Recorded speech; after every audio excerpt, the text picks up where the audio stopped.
Pokoknya ada contoh-contoh game-game itu ya. Kadang-kadang ada bapak-bapak udah ngaji nih ikhwan-ikhwan, main game. Anaknya cerita, anak-anak kecil itu. Jadi dicontoh oleh anaknya. Atau ibunya suka nonton drakor. Kadang-kadang nih kita nih ikhwan-ikhwan pengajian tuh kadang-kadang ingin mengajak anak-anak untuk ikut ngaji bareng kita. Yuk kita sama-sama apa? Sekarang ini kita sebagai orang tua itu seringkali cenderung egois ya. Artinya ketika anak pengen main sama kita merasa capek, udah deh, kamu main handphone aja atau kamu main game aja, ya kan? Akhirnya dikasih anak main game, main handphone. Akhirnya apa? Mereka malah lebih dekat sama handphonenya dan akhirnya hubungan mereka sama kita sebagai orang tua jauh. Punya anak usia 4 tahun, 5 tahun misalnya, dia tuh pingin ngiris buah, dia ngambil pisau. Apa yang antum lakukan? Larang dong. Larang. Jangan, bahaya ya. Nah, tapi kalau kita sebagai orang tua bijak, kita tidak langsung melarang begitu saja. Kenapa? Karena dia butuh belajar. Selamat datang di ruang tamu jejak sahabat. Assalamualaikum warahmatullahi wabarakatuh. Selamat datang di ruang tamu jejak sahabat. Apa kabar sobatku? Alhamdulillah. Semoga Allah senantiasa memberikan kita kesehatan dan memudahkan segala urusan kita. Hari ini kita akan berbincang santai lagi di ruang tamu jejak sahabat bareng guru kita Ustadz Abu Salma. Ustadz, apa kabar Ustadz? Baik, alhamdulillah sehat. Masya Allah. Sobat Fillah, alhamdulillah Ustadz dalam kesibukannya bisa menyempatkan untuk ngobrol bareng kita, memberikan informasi dan pelajaran seputar dunia parenting insya Allah. Di dunia yang Masya Allah setiap hari makin berkembang, bahkan tradisional mulai kesampingkan, muncul era teknologi. Anak-anak gak lepas dari yang namanya gadget.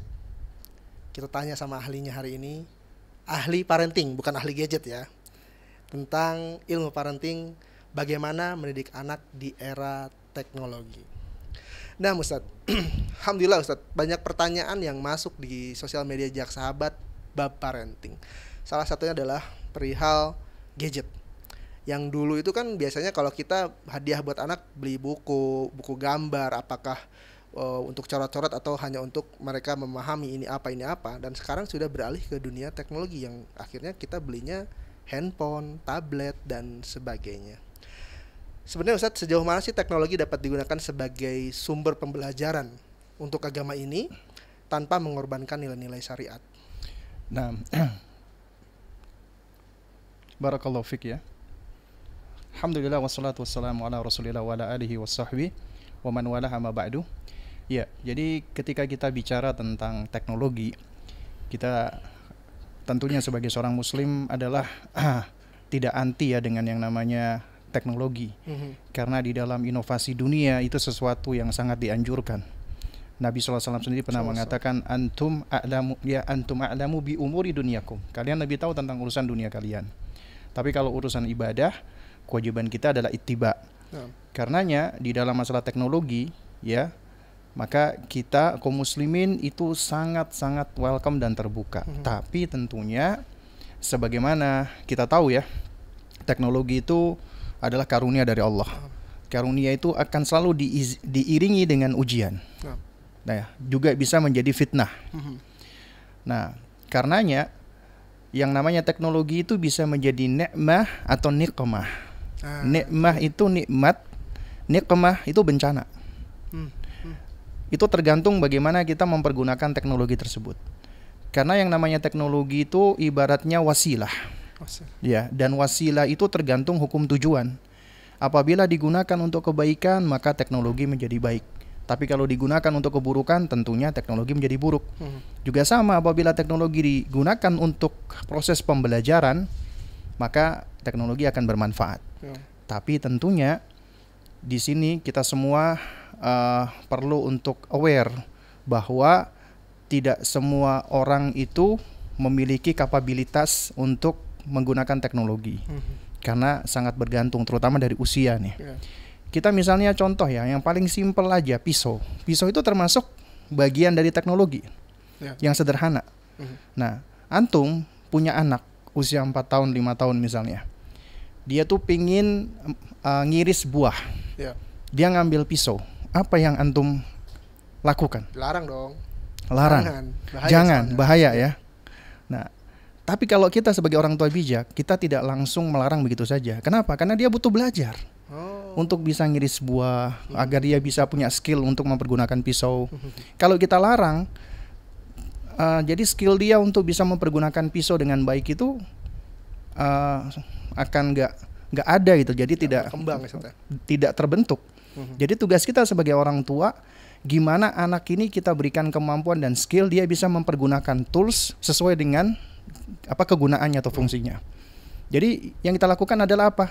Boleh nak kamu pakai pisau, tapi sini Abi atau Umi ajarin, dikasih tahu caranya, cara pegangnya, cara ngirisnya. Dia mungkin akan kena lah, apa sesekali mungkin luka. Cuman langsung karena ada kita langsung segera bisa mengobati. Juga sama dengan teknologi, apalagi gadget atau gawai. Suatu hal yang tidak bijak, anak langsung dilarang, nggak boleh gadget. Atau juga suatu hal yang juga tidak bijak, anak dibolehkan begitu saja. Berarti apa di sini? Kuncinya adalah pembersamaan, monitor dari orang tua. Jadi apabila orang tua membersamai, mendampingi untuk bisa mempergunakan gadget sesuai dengan peruntukannya yang positif, yang bermanfaat, insya Allah akan jadi positif dalam apapun itu, termasuk dalam hal pembelajaran. Nah, intinya mendampingi, Ustaz, ya. Ada pendampingan dari orang tua. Jangan sampai dilepas begitu aja, Pak. Betul. Ya, Masya Allah, Ustaz. Ustaz, sebenarnya ada metode khusus nggak atau pendekatan yang efektif untuk mengajarkan kepada anak tentang agama kita dan juga tentang moralitas, karena ya tidak lepas dari yang namanya gadget. Kalau mereka pegang gadget, belajarnya banyaknya dari sana, akhirnya moralnya akan sedikit tersentuh sama gadget tersebut, Ustaz. Baik ya, barakallahu fik. Jadi sebenarnya yang perlu kita pahami bersama ya, kewajiban kita sebagai orang tua untuk mendidik anak-anak kita tentang agama, tentang akidah yang benar, tentang Islam. Bahkan ya sampai-sampai ada sebuah nasihat, ini quote yang indah ya, dikatakan alim ibnaka al-islama, ajarkan anakmu tentang Islam, fal islamu yu'allimu abna'aka, maka kelak Islam akan mengajarkan anakmu tentang berbagai macam kebaikan-kebaikan. Artinya kita sebagai orang tua punya kewajiban untuk mendidik anak kita, terutama berkaitan dengan hal-hal yang dapat menjadi sebab keselamatan dia di dunia dan di akhirat. Dan itu kuncinya ada pada Islam. Nah, berarti di sini yang berkewajiban untuk mendidik anak kita tentang keislaman, tentang agama kita. Nah, kita sebagai orang tua ya di dalam mendidik anak kita, maka kita harus punya ilmunya. Nah, ilmunya ya diantaranya adalah bagaimana kita sebagai orang tua bisa mendidik anak kita. Yang penting pertama kali itu sesuai dengan prinsip-prinsip Islam, kaidah-kaidahnya, pijakan-pijakannya. Adapun teknik, metode, ini suatu hal yang sebenarnya lebih bersifat fleksibel. Contoh misalnya, ya kita diperintahkan untuk berkata-kata baik kepada anak, ya kan? Nah, berkata-kata baik ini lebih banyak mengarah kepada urf, kebiasaan. Artinya begini, misalnya orang Bandung nih, orang Sunda, ya, mereka itu ketika misalnya ngomong sama anaknya dengan logat Sunda, dengan bahasa yang yang halus, ya, itu juga termasuk bahasa baik. Tapi bisa jadi ketika melihat orang Timur nih, orang Maluku atau orang Papua, ya bicara, anak sayangi dengan bahasa teriak-teriak, itu kok kasar banget sama anak, padahal keras. Padahal itu bukan masalah keras, itu intonasi bicara. Ya. Nah, tapi kadang-kadang dengan intonasi suara yang merupakan kebiasaan mereka, tapi isinya adalah kasih sayang gitu loh. Nah, jadi di sini memang ada hal-hal yang sifatnya teknik, ya itu memang kembali kepada kembali kepada urf, kembali kepada kebiasaan yang ada. Jadi ibaratnya begini, pendidikan itu punya dua sisi. Sisi yang bersifat kaidah, prinsip, itu sudah lengkap dalam agama kita nggak perlu nengok ke kaidah-kaidah yang lainnya.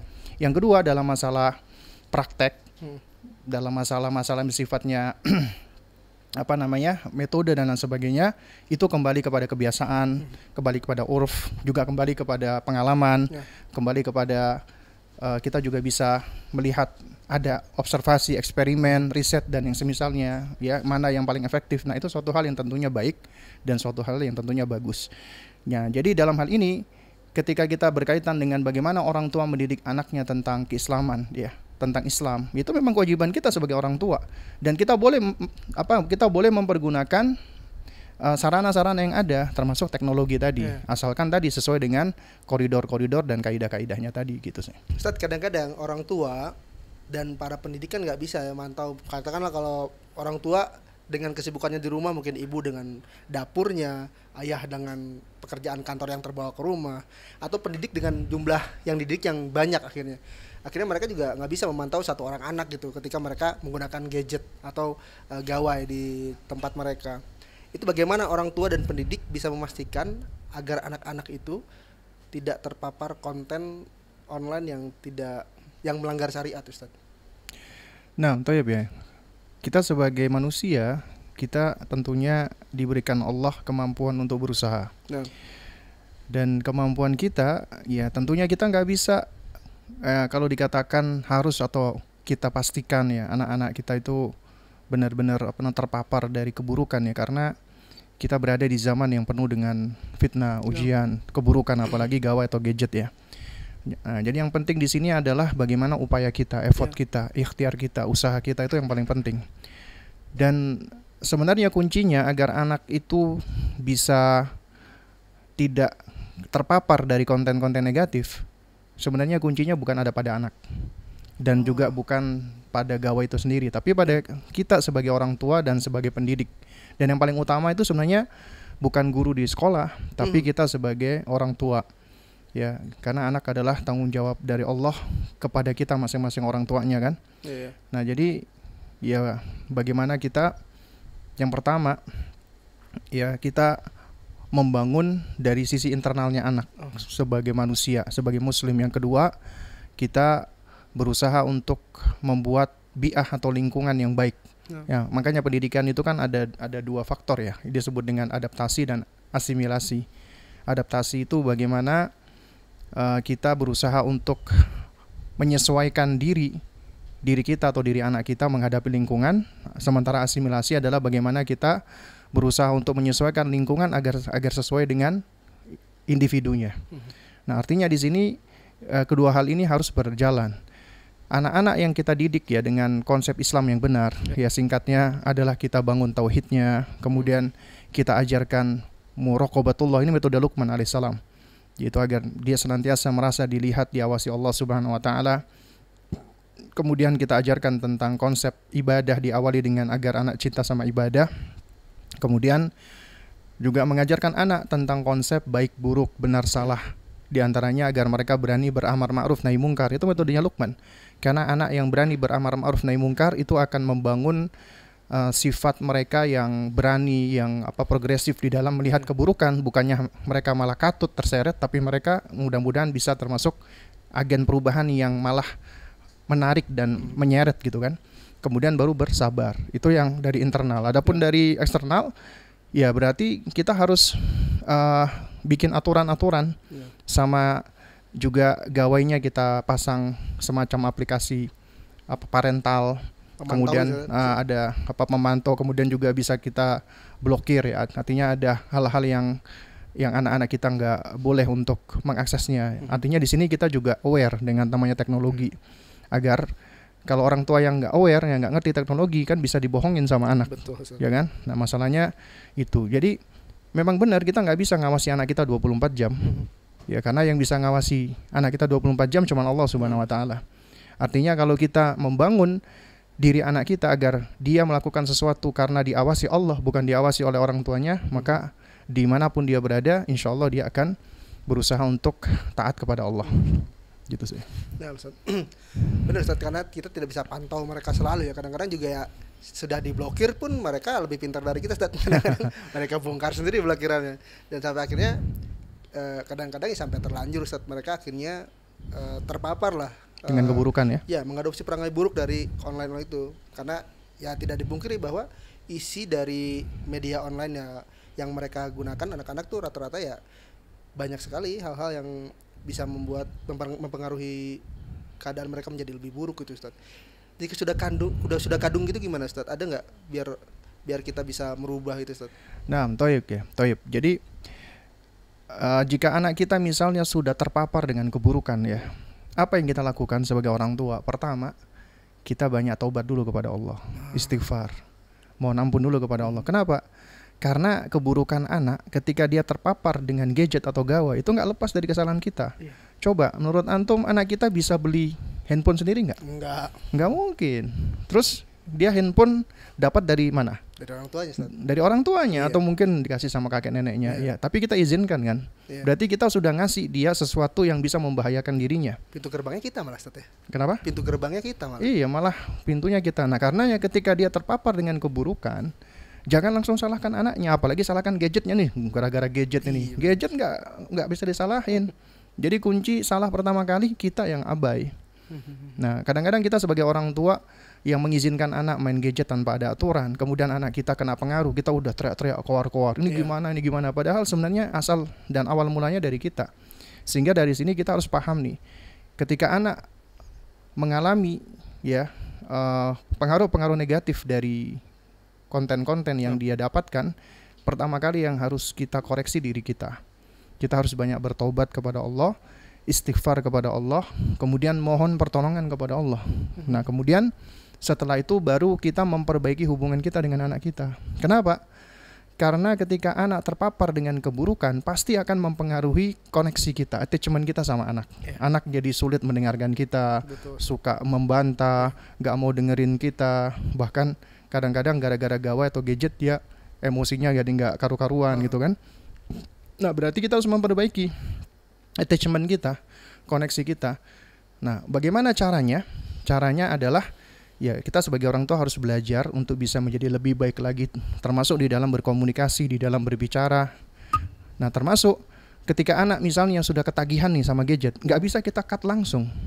Berarti perubahan itu ya harus kita lakukan sebagaimana kita sabar, dalam tanda kutip ya, membiarkan anak kita terpengaruh dengan gawai selama bertahun-tahun. Maka kita jangan nuntut instan 1 hari, 2 hari anak berubah. Berarti kita juga harus sabar bagaimana caranya anak ini bisa teralihkan dari gawainya, dari gadgetnya. Berarti apa? Kita harus mencari aktivitas yang lebih menyenangkan bagi mereka, Yang lebih menarik, Ustaz. yang lebih menarik bagi mereka. Nah, sekarang ini kita sebagai orang tua itu seringkali apa ya namanya, cenderung egois ya. Artinya ketika anak pengen main sama kita merasa capek, udah deh, kamu main handphone aja atau kamu main game aja, ya kan? Akhirnya dikasih anak main game, main handphone. Akhirnya apa? Mereka malah lebih dekat sama handphonenya dan akhirnya hubungan mereka sama kita sebagai orang tua jauh. Nah, Jadi renggang. ujung-ujungnya ketika kita mau sesuatu dari mereka, misalnya agar mereka tidak lagi banyak menghabiskan waktu dengan Handphone. gadgetnya, itu malah susah gitu loh. Nah, jadi kita harus memperbaiki lagi. Kita belajar dari gawai gadget. Apa sih yang membuat gadget itu menyenangkan? Jadi ternyata gawai atau gadget itu responsif. Iya, benar. Ya, kita sebagai orang tua kurang responsif gitu loh. Nah, sehingga akhirnya kita belajar untuk bisa lebih responsif, memenuhi kebutuhan mereka, bukan kemauan mereka. Kita perlu bedakan nih. Mendidik itu memenuhi kebutuhan anak, bukan kemauan dan keinginan anak. Karena tidak semua kemauan dan keinginan anak itu dipenuhi. Bahkan nggak boleh. Oh, Tapi semua kebutuhan anak, harus terpenuhi. kebutuhan untuk dicintai, disayangi, diakui, diberikan nafkah harus kita penuhi. Nah, jadi tugas kita itu memenuhi kebutuhan mereka, bukan memenuhi keinginan dan kemauan mereka. Berarti kita harus menjadi orang tua yang punya ilmu, mengamalkan ilmunya sehingga menjadi teladan, dan kita sabar di dalam melakukannya. Insya Allah dengan sembari minta tolong kepada Allah, kita akan bisa terus membersamai anak kita dan kita terus bisa mengupgrade pengetahuan kita dan kita cari aktivitas-aktivitas yang menyenangkan, menjauhkan mereka dari gawainya atau gadgetnya. Jadi cari penggantinya yang notabene harusnya kita jadi penggantinya. Alternatifnya betul ya. Masya Allah. Nah, Ustaz, berikutnya Ustaz, bagaimana kita dapat mengembangkan literasi digital yang sehat di kalangan anak-anak muslim untuk membantu mereka memahami dan mengelola informasi secara bijak? Sebenarnya sebelum membangun literasi digital, mereka perlu untuk dibangun dulu kemampuan literasinya terhadap buku. Nah, artinya sebelum mereka kita kenalkan dengan dunia digital ya, apapun bentuknya, maka konsepnya kita bangun dulu literasi mereka terhadap buku-buku bacaan. Jadi tetap buku bacaan itu suatu hal yang sampai saat ini sulit untuk bisa digantikan dengan yang namanya konten-konten digital. Ya. Karena apabila kita perhatikan ya, buku itu sangat besar sekali manfaatnya. Dan buku itu juga diantara sarana kita bisa membersamai anak, dan menumbuhkan cinta anak kepada ilmu. Di antaranya dengan buku. Makanya anak-anak kecil yang udah kita biasakan sering bacakan buku, kita ajak mereka untuk mencari buku, mereka punya perpustakaan buku sendiri, itu mereka akan cenderung punya kecintaan kepada ilmu. Kita belajar ini di antaranya. Mungkin antum pernah dengar Syekh Ali At-Tantawi. Syekh Ali At-Tantawi rahimahullahu taala, itu beliau termasuk salah satu dikatakan nerd kutu buku yang luar biasa. Sehari beliau bisa membaca buku itu lebih dari 12 jam. Sehari itu. Dan beliau cerita di antara kenapa beliau bisa menjadi orang yang gila buku ya, dalam tanda kutip ya, ini positif ya. Itu karena ternyata dari semenjak kecil ayahnya itu seringkali didatangi oleh teman-temannya diskusi tentang buku. Di rumahnya itu banyak dengan buku, penuh dengan perpustakaan buku. Setiap kali ayahnya butuh sesuatu, itu anaknya dipanggil. Jadi anaknya dipanggil, Ali, tolong ente ambilkan buku itu Ali. Buku ini warna ini segini di rak itu. Dan ketika dia diminta tolong, dia bukan merasa disuruh-suruh, tapi dia merasa dipercaya oleh ayahnya. Karena ketika itu dia ngelihat ini ada kumpulan orang dewasa-dewasa yang dia senang ngelihatnya, ketika dia diikut sertakan dia merasa bangga. Akhirnya apa? Diambil. Kemudian ayahnya mengapresiasi, jazakumullah khairan, dan dibiarkan itu anaknya ikut nimbrung. Dari situ kata Syekh Ali yang menimbulkan semangat dia untuk baca buku, belajar. Nah, sebenarnya kemampuan literasi itu bukanlah sekedar kemampuan anak bisa mengkombinasi huruf. Karena sekarang kan ada sebagian orang tua ini menggegas anak usia dini, anak TK misalnya, harus sudah bisa baca tulis. Padahal sebenarnya belum waktunya. Jadi sebenarnya anak usia dini itu adalah fase membangun kemampuan literasi, pondasinya. Bukan langsung diajarkan membaca menulis. Bisa atau enggak? Bisa. Antum punya anak 4 tahun, 5 tahun, antum ajarkan huruf, antum ajarkan baca, bisa. Dia bisa baca. Tapi kemampuan bacanya cuman mengkombinasikan huruf. Ini Ibu Budi misalnya. Tapi cuman dia bisa baca, tapi nggak tahu artinya. Berarti kemampuan membacanya tidak diiringi dengan kemampuan literasi. Nah, sementara kalau kita mengajarkan anak kemampuan literasi itu harus diawali dengan konsep mendasar. Mereka itu memahami bacaan, memahami kata. Gitu, karena kata itu asalnya kan suatu hal yang abstrak ya. Nah, itu bagaimana supaya bisa konkret, mereka bisa paham ketika mereka membaca suatu kalimat, mereka ngerti maksudnya. Dan kita di Indonesia itu krisis literasi, meskipun banyak bisa baca. Nah, dari situ pondasinya baru kemudian kita bicara ini tentang masalah literasi digital. Itu tentunya jauh lebih kompleks lagi. Tapi pondasinya adalah mereka memiliki kemampuan literasi di dalam bacaan-bacaan fisik dalam hal buku. Gitu. Nah, dari situ juga kunci kita sebagai orang tua membangun kemampuan tamyiz anak, bisa memilah-milah mana baik, mana buruk, mana bermanfaat, mana yang tidak, dan seterusnya. Sehingga anak nanti dia akan punya kemampuan untuk bisa memilah-milah dan menfilter. Itu yang kita harapkan tentunya. Karena tidak semua konten kan baik. Ya. Nah. Oh, berarti anak-anak usia dini yang ketika bisa baca itu malah itu dipaksakan ternyata ya. Ya, kita nggak berani menjudge juga dipaksakan ya. Cuman memang ada sebagian orang tua punya mindset. Bahkan ada beberapa sekolah mempersyaratkan anak masuk SD harus sudah bisa baca tulis. Ada tesnya. Itu padahal sebenarnya suatu hal yang kurang tepat. Bahkan sebenarnya setahu saya nih dari Kementerian Pendidikan itu juga tidak menganjurkan dan tidak mempersyaratkan hal itu gitu loh. Kenapa? Karena yang paling penting buat anak-anak itu bukan bisa baca tulisnya, tapi mereka sudah memiliki pondasi. Kadang-kadang ini kita lupa nih, atau kita mungkin belum tahu ilmunya. Kan fase 7 tahun pertama ini kan fase bermain. Karena ada quote-nya kan, la'ib ibnaka sab'an wa adibus sab'an wa sahibus sab'an. Bermain dengan anakmu 7 tahun pertama, ta'dib, didik 7 tahun kedua, bersahabat di 7 tahun ketiga.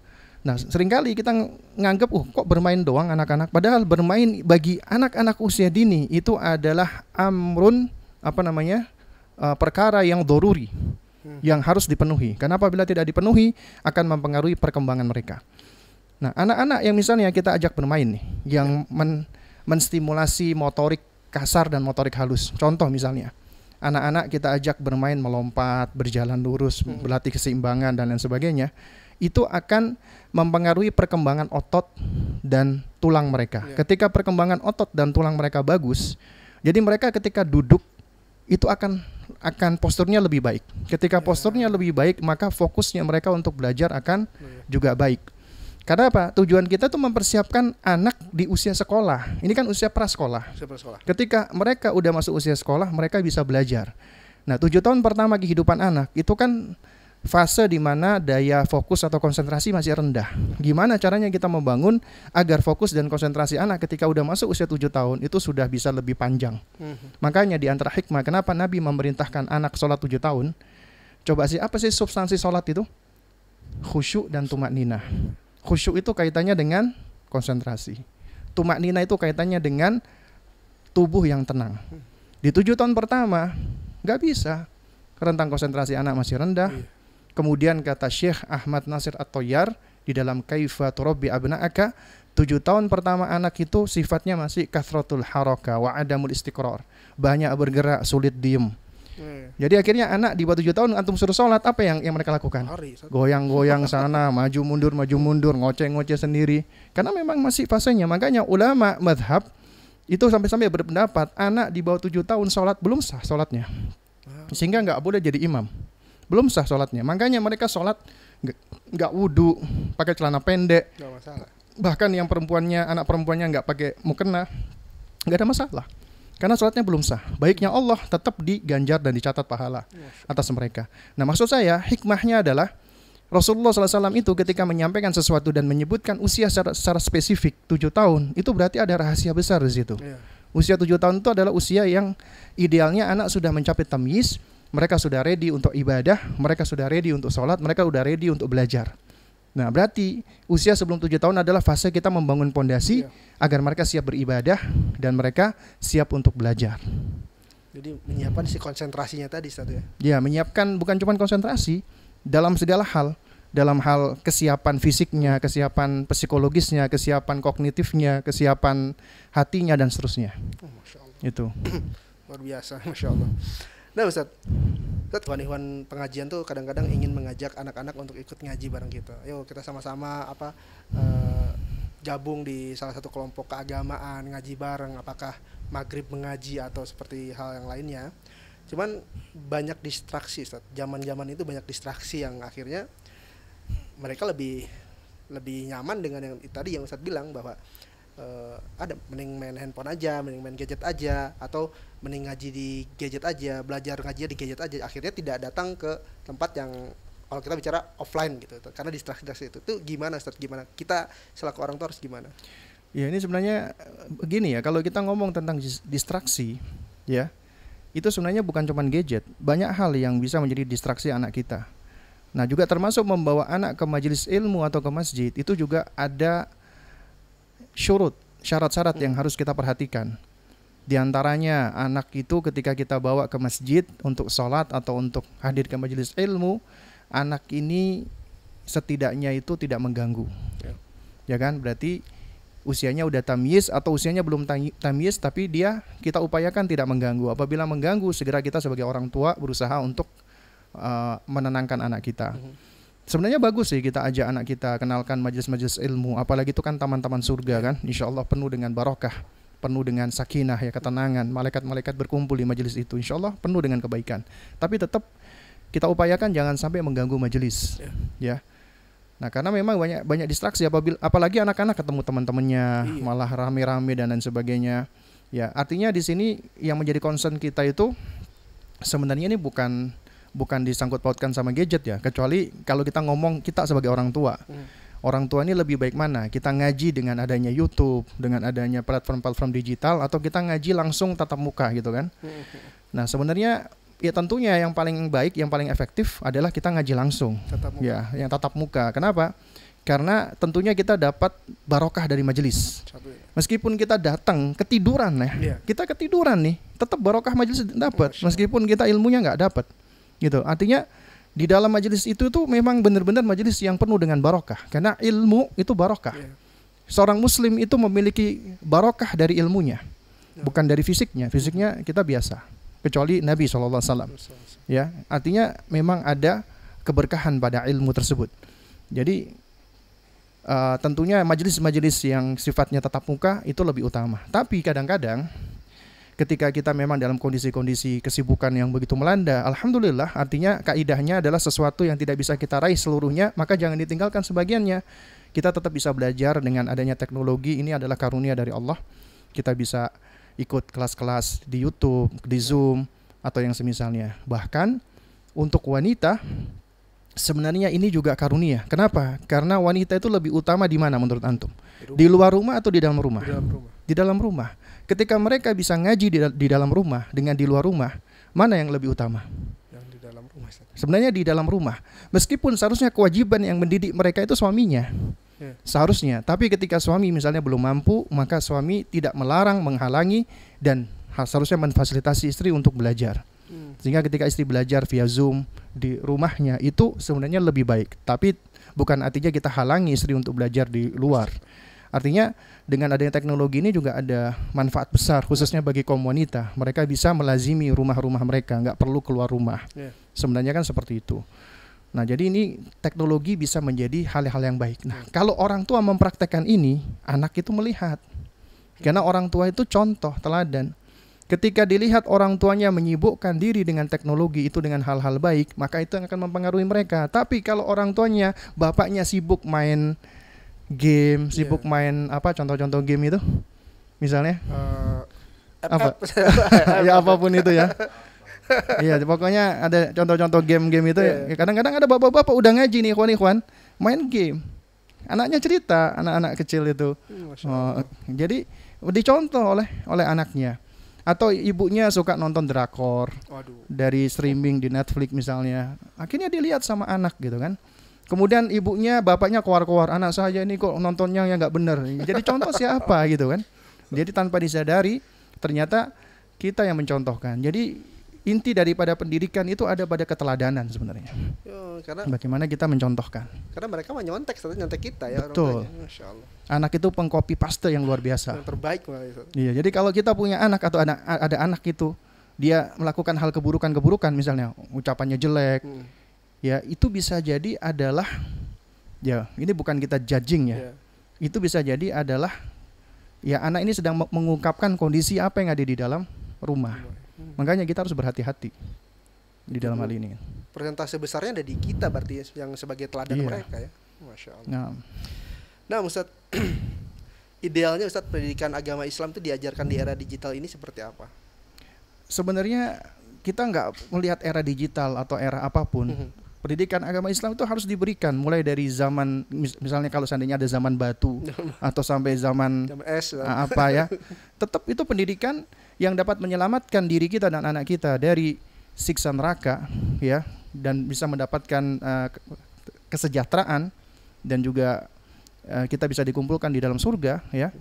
Maka sebenarnya kaidah-kaidahnya sama sebagaimana tadi yang telah disampaikan di awal ya. Jadi kaidah-kaidahnya sama. Cuman mungkin yang berbeda adalah kondisi zaman. Di zaman dahulu, zamannya Nabi SAW tidak ada gawai, tidak ada gadget. Sekarang ada gawai dan gadget. Akhirnya mempengaruhi pola pikir, pola kebiasaan. Akhirnya menjadi tantangan-tantangan baru. Tapi secara asal, semua tantangan-tantangan yang ada di setiap zaman itu sudah ada solusinya dari Islam. Islam itu bukan cuma agama, tapi Islam itu the way of life. Ya, bukan way of life nih, the way and the only way of life. Satu-satunya jalan hidup yang dapat memberikan solusi.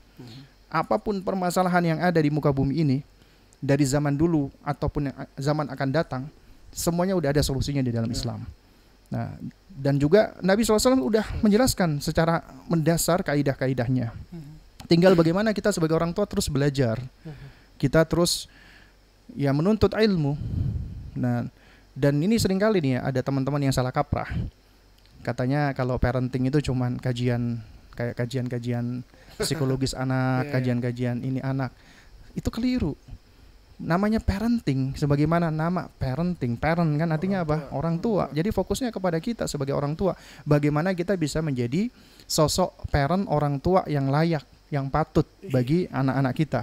Bukan kita fokus kepada anak. Jadi diawali dulu dari diri kita. Allah berfirman, "Qu anfusakum." Jagalah dirimu baru wa ahlikum naro, dan keluargamu dari siksa neraka. Artinya kalau antum dan teman-teman sekalian ini datang ke majelis ilmu, kajian akidah, fikih, manhaj, muamalat, itu sebenarnya sudah ngaji langkah parenting, ngaji parenting. Kenapa? Karena dia sudah ngaji belajar untuk memperbaiki dirinya.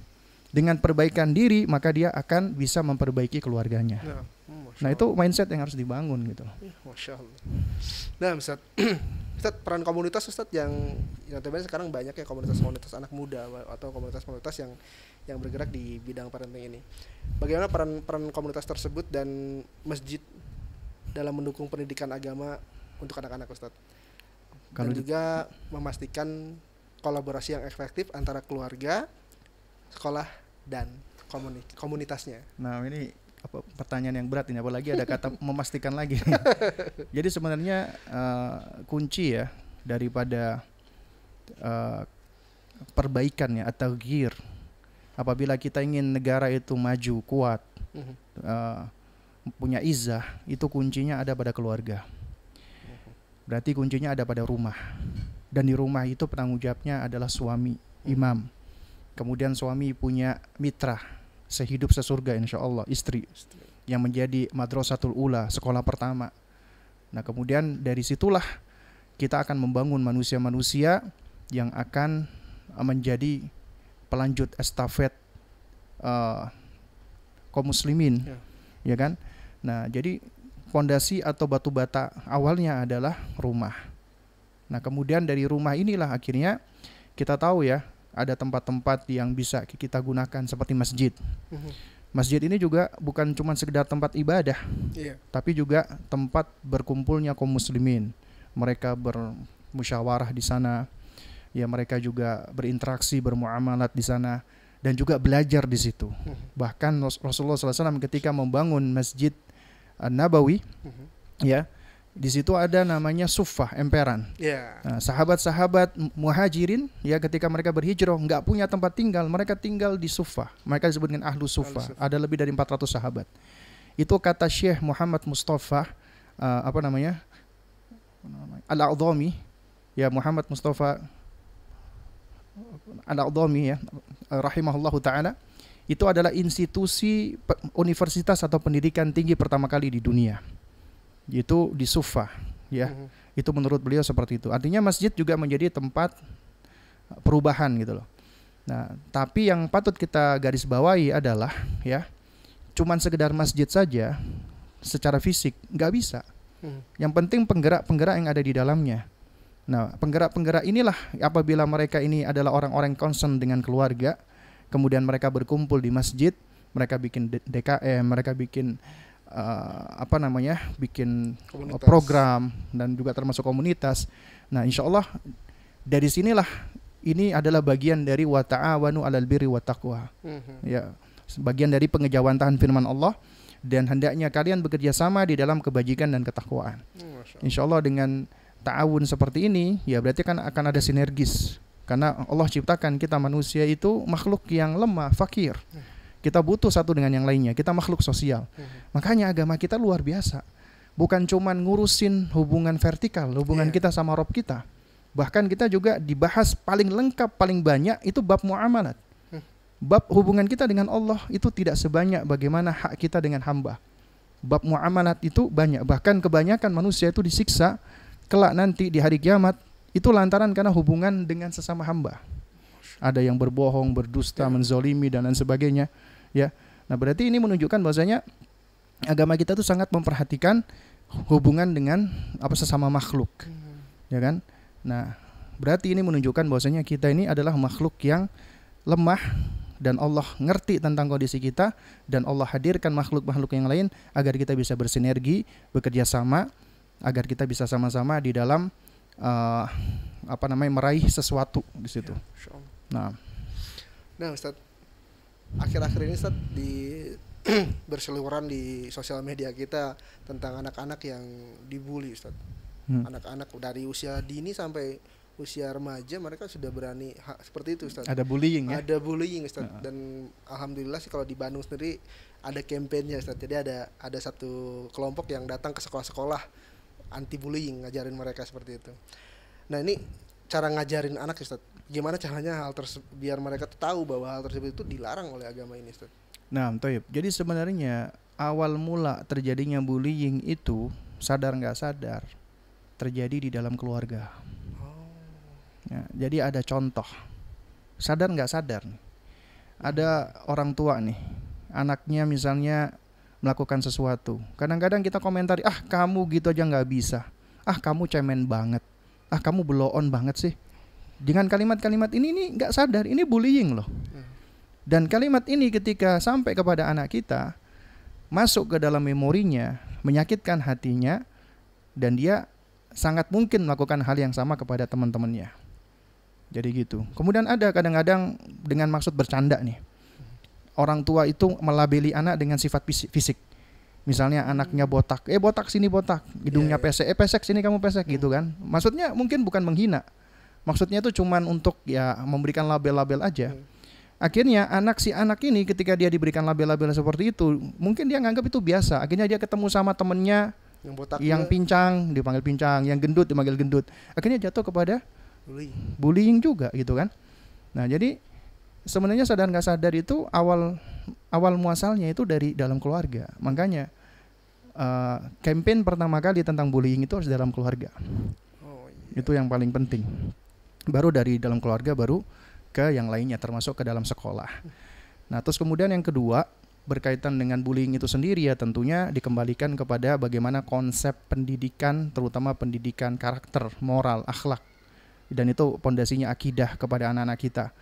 Tentang ya nggak bolehnya saling menyakiti, tentang nggak bolehnya mencela, menghujat, apalagi sampai menzalimi secara fisik ya. Nah itu tentunya adalah suatu hal yang terlarang gitu kan. Dan tentunya penanganannya beda antara pelaku dengan korban gitu loh. Ustaz merefresh Ustaz tentang gadget sendiri Ustaz, tentang gawai yang akhirnya zaman ini kita ya tadi Ustaz sebutkan di awal bahwa gawai ini kita pakai untuk salah satu cara belajar anak. Akhirnya kita ini belajar pakai handphone, pakai tablet. Tadi akhirnya mereka malah kecanduan Ustaz. Gimana caranya biar nggak kecanduan, dan kalau kecanduan gimana cara menghentikannya? Ini kecanduan belajar atau kecanduan lain? Kecanduan gadget. Kecanduan gadgetnya. Nah, jadi ya jamaah sekalian, kawan-kawan yang dimuliakan Allah, sebenarnya proses pembelajaran dengan gawai atau gadget itu salah satu alternatif, bukan satu-satunya alternatif. Karena proses pembelajaran itu banyak. Di antaranya kita gunakan dengan gawai atau gadget. Dan ini tentunya juga suatu hal yang bermanfaat. Misal ada kondisi-kondisi ya di sekolah itu ada outbreak, ada yang sakit, kemudian harus diliburkan, tetap bisa belajar dengan online.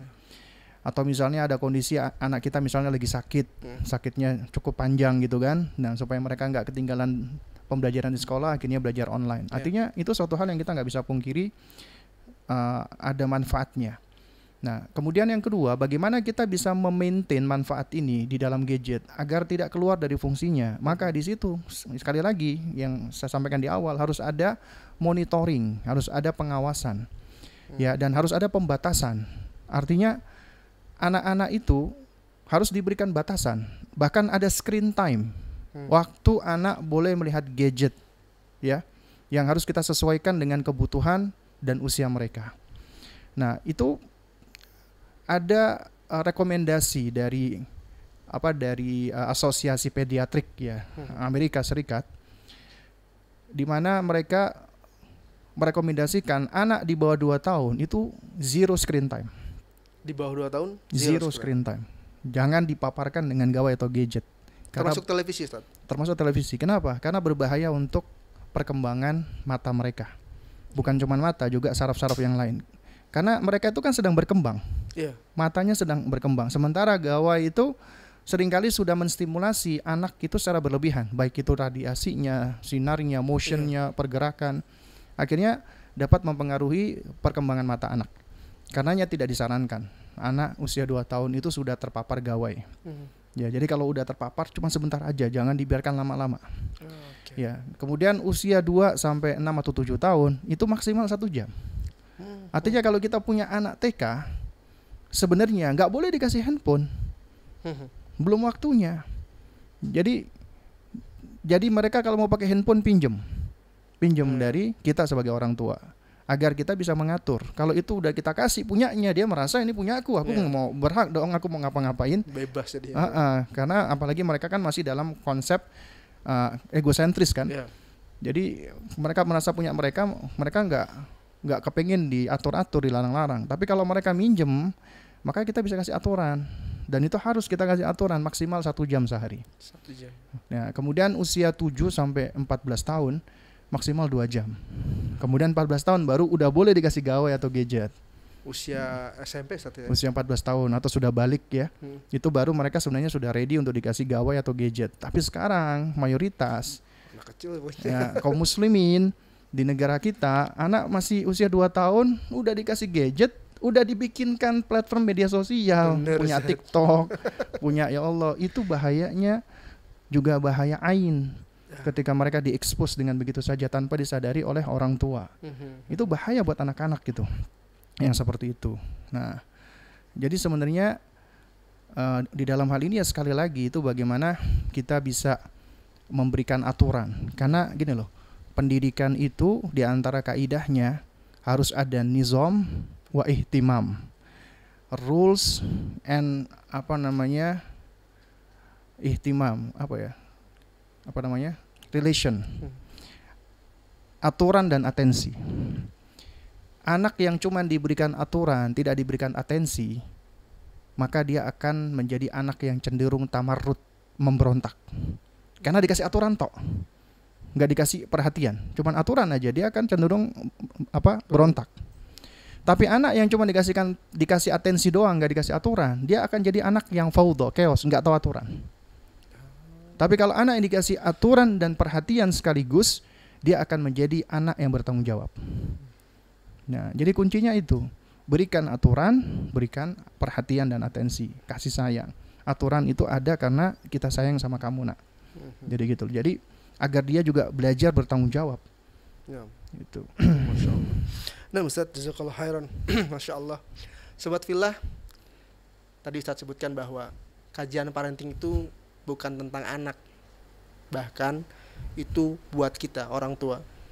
Karena intinya anak itu mencontek orang tuanya, dan circle utama ternyata adalah keluarga. Baru yang lainnya seperti sekolah, madrasah, komunitas itu partnernya. Jadi perkuat dulu di keluarganya, biar anak juga paham tentang agama ini. Barakallahu fikum. Sampai jumpa di ruang tamu Jak Sahabat berikutnya. Assalamualaikum warahmatullahi wabarakatuh. Waalaikumsalam warahmatullahi wabarakatuh.